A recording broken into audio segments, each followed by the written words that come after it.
David Snell here with you with ExecutiveRestoration.com. Got mold, we have TheCure.com. David Snell here out of Charlotte, North Carolina. And we've got Finley Surgener on the phone as well with BioPro Restoration out of Shelby, Ohio. Come on down, Finley. We love it. Brother Dave, how you doing? Good, fine and dandy like cotton candy. Yeah, we're going to be talking about some things today. What are we going to talk about? Well, let's talk about the restoration companies that are just going in and just foggy. All right, we can do that. Hit it. What is that? What does all this mean? What does all this entail? Well, they're going in and just fogging the area as far as doorknobs, counters, seats, chairs, whatever else they're trying to fog. Right. And Right. they're not really wiping the surface areas that needs to be wiped. Right. The Right. bacteria is still there when they're fogging. Right. And which my protocol would be to HEPA back first, Right. and then fog, and then let the draw time stay a little bit, and then come back and wipe, and you can fold your towel a quarter fold, which you have 4 sides to use, and you would wipe one way, and then turn it over and wipe it again. But what you don't want to do is just like you're wiping your counter with a kitchen towel, which is pretty much you're actually just spreading the virus around on the surface. Right. Right. And but yeah, that's what I would do. And we cannot forget the ductwork. The ductwork is also, because this virus is airborne, as far as if someone would sneeze or cough or whatever it may be, I would be concerned about the ductwork. Are you referring to the Chinese Communist Party coronavirus, the Wuhan virus? Yes, the Wuhan virus. All right. Okay, that's good. That's good. So, what happens if somebody just comes in and just does the fogging process? Would you advise against that? Yes, I would advise them. Yes. Okay. Yep, sure would. Okay. It makes sense. And why? Because the virus is still there. You have to remove the virus, just like you're doing mold, asbestos, or whatever the contamination is. You need to remove it. You need to remove the carcass, right? Yes, the carcass. Yeah, I've heard that expression before by somebody. He just said, remember, Dave, that even if you kill something, you need to remove the carcass. You need to remove the body. You need to remove the organism. And it could be whatever it may be. It could be asbestos. It could be mold. It could be lead. Because if you just spray something to clean it and you don't actually physically do anything to remove it, it's still there. Yes. The other thing is, I think that we need to hit on is air scrubbers. When they're doing all this work and they're doing cleanup work, do you think that it'd be advisable, would it be a good idea to set up an air scrubber and put the room under negative pressure, basically meaning duct the air scrubber out as they're working in there? So they come in there, they fog everything down to sanitize everything first, right? Yeah. Okay, so that's step 1. Step 2 is to set up an air scrubber. Maybe perhaps set up a containment area. Of course, they don't know what's tainted or what's contaminated and what's not.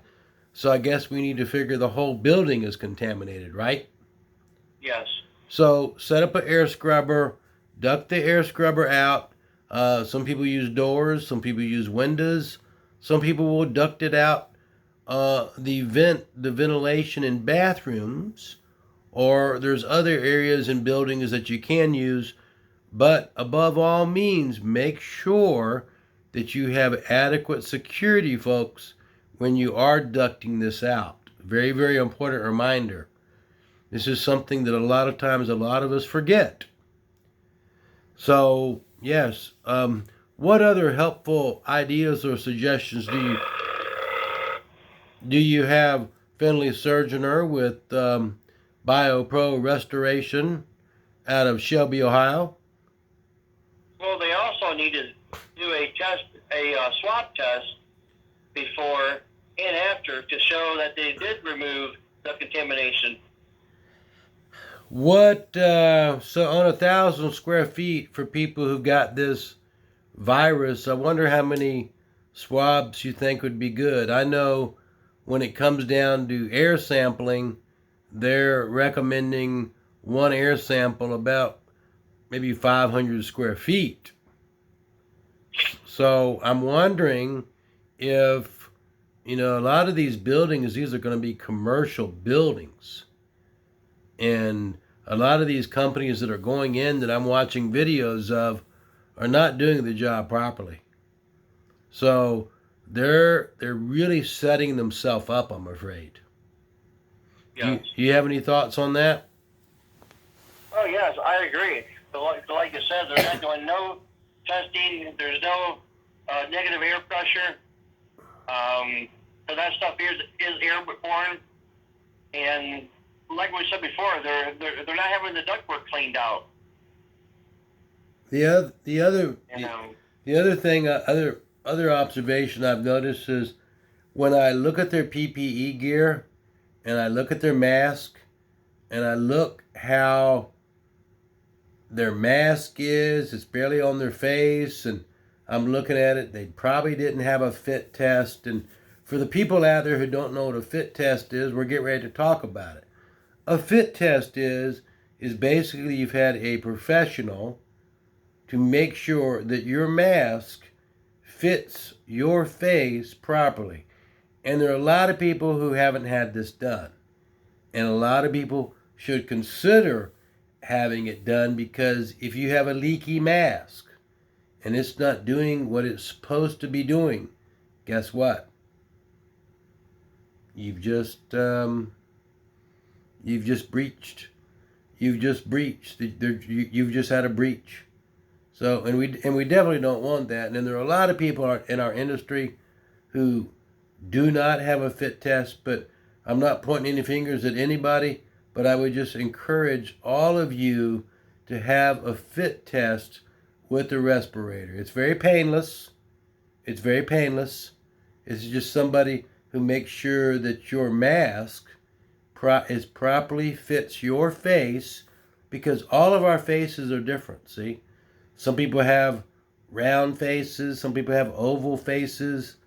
I mean, we just have we're all unique, and we're all different. So it's just some observations. And what are some other observations that we could point out, Finley? Well, when they are putting their face mask on, make sure that them little rubber flaps on the inside of the mask is there, because I have seen a couple times where they're missing, they're not there, and just make sure that you check over your respirator before you put it on.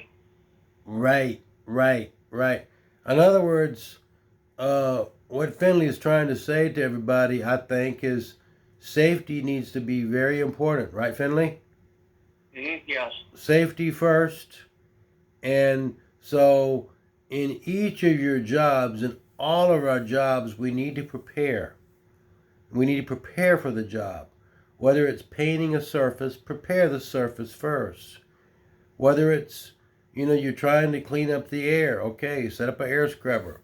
Make sure the air scrubber is set up properly. Make sure you've got brand new filters in it.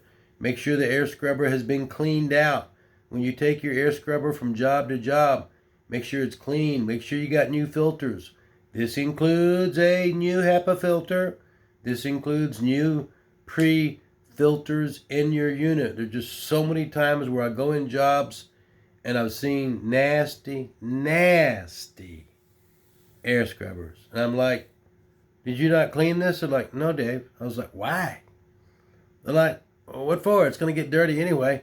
I was just like, every job you need to have new filters. So at least pre-filters, at least minimum. But I tell people it's always best to also have a brand new HEPA filter on these air scrubbers, and you just charge it to the customer. But not only are you making the job safer for the customer, but you're also making it safer for you. So you're working there, we're working there. So let's all remember safety first. Safety is very important. So, yes. Is there another observation that you'd like to point out, Finley? That's about it, though, Dave. I don't think of. Okay. This was a great video. This is David Snell with ExecutiveRestoration.com. Got Mold, we have TheCure.com, and out of Charlotte, North Carolina, and Finley Surgener with BioPro Restoration out of Shelby, Ohio. And until our next video, what do you have to say, Finley? Bye-bye for now. Bye-bye for now. Ta-ta for now. See you later, alligator. After a while, crocodile. Okay, take care. Au revoir. Some people to me like, yeah, mare mare.